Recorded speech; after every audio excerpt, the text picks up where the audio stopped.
नमस्कार दोस्तों, मैं हूं वंदना भाटी एसएमसी से और आप देख रहे हैं कमोडिटी इनसाइट्स। आज बात गोल्ड सिल्वर की भी होगी और यहाँ पे बात होगी क्रूड ऑयल और नेचुरल गैस की भी। नेचुरल गैस में कल एक डिक्लाइन लग रहा था, लेकिन वापसी एक बाइंग यहाँ पे आई है, क्योंकि नॉर्थ पोल में एक पाइपलाइन जो है वो यहाँ पे वहां से सप्लाई बंद हो गया, जिसकी वजह से एक अपसाइड हम लोगों ने आता हुआ देखा है। कल के दिनों में हम लोगों ने लगातार फिर से गोल्ड में एक अपसाइड आता हुआ देखा। गोल्ड रश जो है वो बढ़ रहा है। काफी ज्यादा प्रीमियम पे गोल्ड और सिल्वर ट्रेड हो रहा है। रही बात आज के ट्रेडिंग सेशन की, तो आज एक हल्का सा पॉज देखने को मिल रहा है, लेकिन अगर आप ट्रेंड देखेंगे, दिन के समय में जो भी यहाँ पे पॉज आता है, करेक्शन होता है, रात होते होते यहाँ पे इवनिंग ट्रेडिंग सेशन में वो फिर से एक रिकॉर्ड हाई बनाता है। यही ट्रेंड चल रहा है। और पिछले 7 हफ्तों में गोल्ड ने 76,000 से लेके 85,000 लगभग यहाँ पे एक सफर जो है वो तय किया है।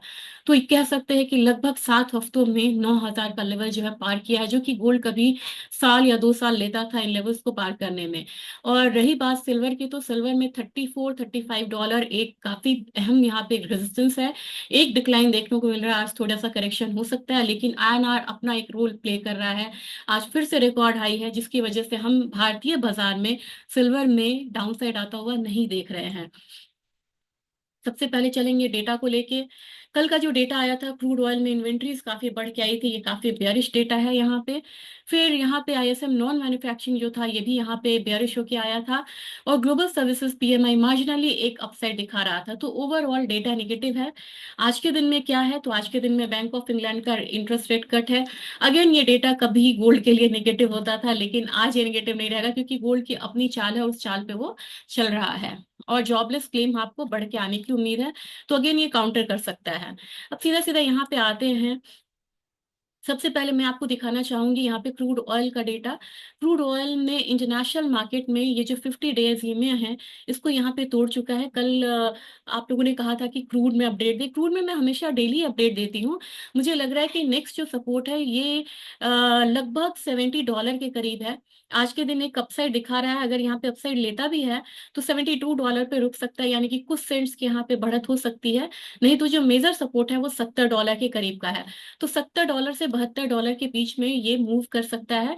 और एक चीज आपको मैं बताना चाह रही हूँ, जो मेजर सपोर्ट है क्रूड ऑयल का, वो यहाँ पे आपको दिख रहा है। और ये लेवल आपको है 66.6। इस लेवल को अगर तोड़ता है तभी जाके हम फॉल आता हुआ देख सकते हैं, क्योंकि ईयरली काफी सारे सालों में भी ये जो सपोर्ट है उसको इसने होल्ड करके रखा हुआ है।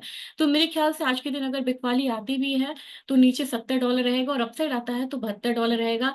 अपने बाजार में मार्केट क्या कर सकता है? अगेन हमारी मार्केट बिल्कुल डिकपल होकर ट्रेड होती है और 62.44 के करीब है। डाउन साइड अगर यहाँ पे आ रहा है तो नीचे की तरफ 61.77 का हम एक भाव आता हुआ देख सकते हैं। तो सेलिंग की स्ट्रैटेजी अगर आप लेते हैं तो 62.45 के करीब सेलिंग स्ट्रैटेजी रहेगी।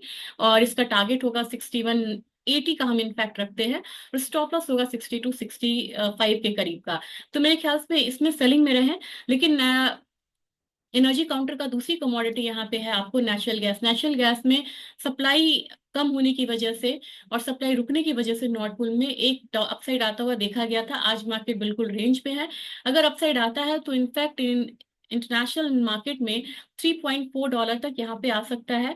और हमारा बाजार जो है 290 के करीब ट्रेड हो रहा है। मुझे लग रहा है कि यहाँ आप बाइंग करेंगे भी, थोड़े करेक्शन पे करें बाइंग। मुझे लग रहा है इंट्राडे में आपको एक करेक्शन मिलेगा। 286 के करीब यहाँ पे बाइंग करें, 286 287 के करीब यहाँ बाइंग करें आप। और जो टारगेट होगा 295 का यहाँ पे लगाइए। स्टॉप लॉस आपको लगाना होगा 283 के करीब का। रही बात यहाँ पे बेस मेटल काउंटर की, बेस मेटल काउंटर गिरते पड़ते संभलते यहाँ पे चल रहा है। चाइना ओपन हुआ है, लेकिन डेटा कुछ खास बढ़िया नहीं आया है। 269 के करीब जिंक में बाइंग की सलाह रहेगी। जो टारगेट होगा 271 का होगा। स्टॉप लॉस लगाना 278 का, 268 का। और लेड में मैंने आपको बोला था कि 181 ये सब इजीली से आएगा, तो 181.6 को ही अपना एक पोजिशनल बाय का जो था हमारा पोजीशन, उसको लेके चलेंगे।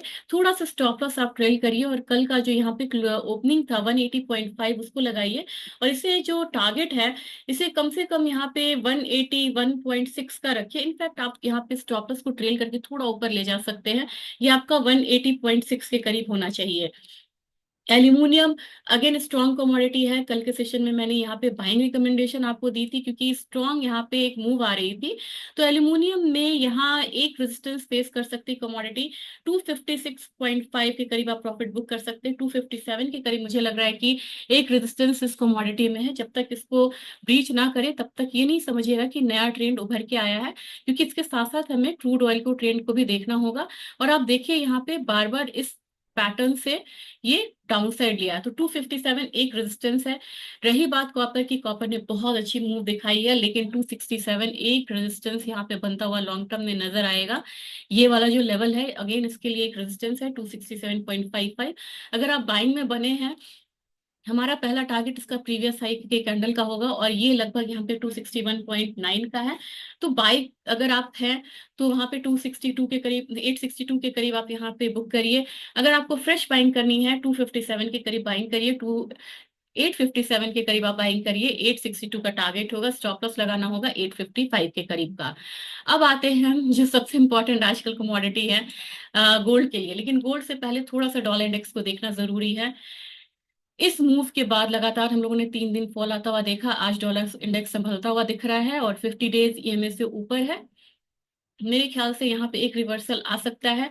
एरिक ट्रम्प ने यहाँ पे कल, डोनाल्ड ट्रम्प के जो बेटे हैं, उन्होंने यहाँ पे स्टेटमेंट दिया है कि बिटकॉइन को वो, बिटकॉइन पे सीरियसली उसे इस पे आगे उसको लॉन्च करने का या उसका डेवलपमेंट जो है अनदर सेक्टर्स में देखने का, या कह सकते हैं कि उसको आगे स्ट्रॉन्ग करने की वो बातें कर रहे थे एरिक ट्रम्प। तो मेरे ख्याल से ये एक गोल्ड के लिए हालांकि थोड़ा सा पॉज दे सकता है, लेकिन गोल्ड किसी भी रीजन से रुक नहीं रहा।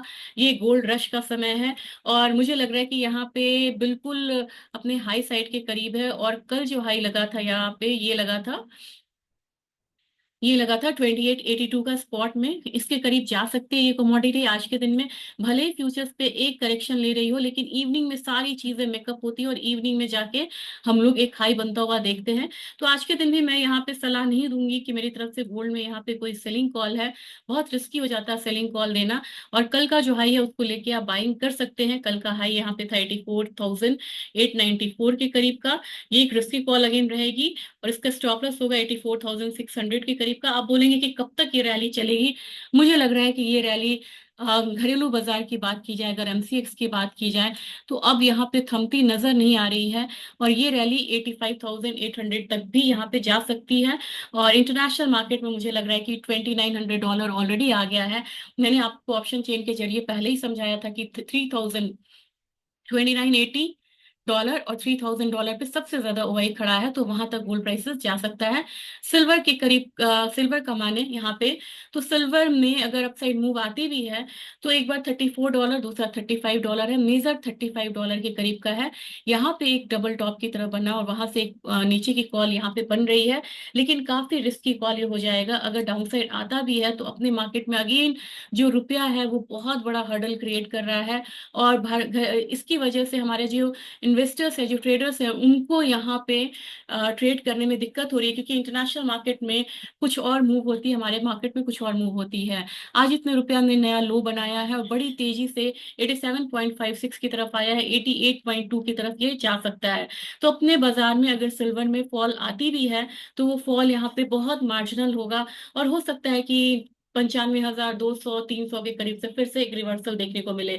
तो बहुत कम चांसेस है यहाँ पे मेजर डीप करेक्शन का। और फेब्रवरी महीना मुझे लग रहा है कि गोल्ड और सिल्वर दोनों के लिए एक अपसाइड वाला रहेगा। और फेब्रवरी महीना में अपना 26 फरवरी को गोल्ड का जो फ्यूचर्स कॉन्ट्रैक्ट है, जहां डिलीवरीज निकलेंगी कॉमिक्स में, वो यहाँ पे एक्सपायर होगा।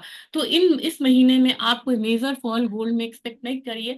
न्यू कॉन्ट्रैक्ट के साथ यहाँ पे देखते हैं कि किस तरीके की मूव आती है, न्यू मंथ के साथ यहाँ पे देखते हैं किस तरीके की मूव आती है।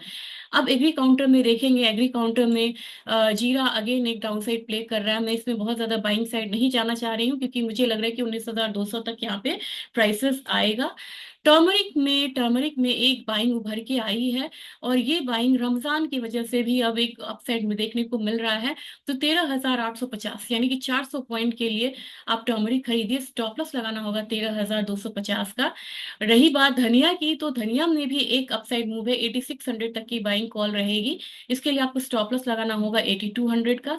कैस्टर में एक रेंज बाउंड मूव है, लेकिन अगेन ये वाला लेवल एक्सपेक्ट कर रही हूँ 6530 के टारगेट के लिए, और स्टॉप लॉस होगा 6415 का।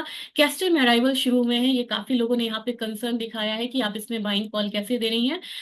कुछ यहाँ पे आप देख रहे हैं कि एक्सपोर्ट कमोडिटी है और पैरिटी काफी कॉम्पिटिटिव हो जाती है, जबकि आईएनआर जो है वो आपको 87.5 की तरफ, यानी कि ऑल टाइम रिकॉर्ड लो की तरफ है। तो ये कुछ चीजें जो है ये कैस्टर को बढ़ावा दे रही हैं। अपसाइड लिमिटेड है क्योंकि अराइवल शुरू है, तो मैं 6530 के लिए ही सिर्फ बाइंग दे रही हूँ, बहुत बड़ा मेजर कॉल नहीं दे रही हूँ, और वहां से एक करेक्शन आ सकता है। गुआर काउंटर ने एक अच्छी मूव दिखाने की यहाँ पे कोशिश करी है, 5437 के लिए यहाँ पे बाइंग की सलाह रहेगी। और गुआर गम ने एक बार फिर से 10,400 तक के जो लेवल्स है वो देखने को मिल सकता है। रिग काउंट्स यहाँ पे 7 नंबर से बढ़ा है, यानी कि 7 रिग काउंट्स जो है पिछले हफ्ते बढ़े। अगर रिग काउंट्स बढ़ता है तब जाके गुआर में एक बाइंग का जो माहौल है वो बनेगा, लेकिन 10,800 पार हो जाए, ये यहाँ पे कह सकते हैं कि टेक्निकल हर्डल है। ये पार हो जाए तभी हम अगले टारगेट की यहाँ पे बात करेंगे। Thank you.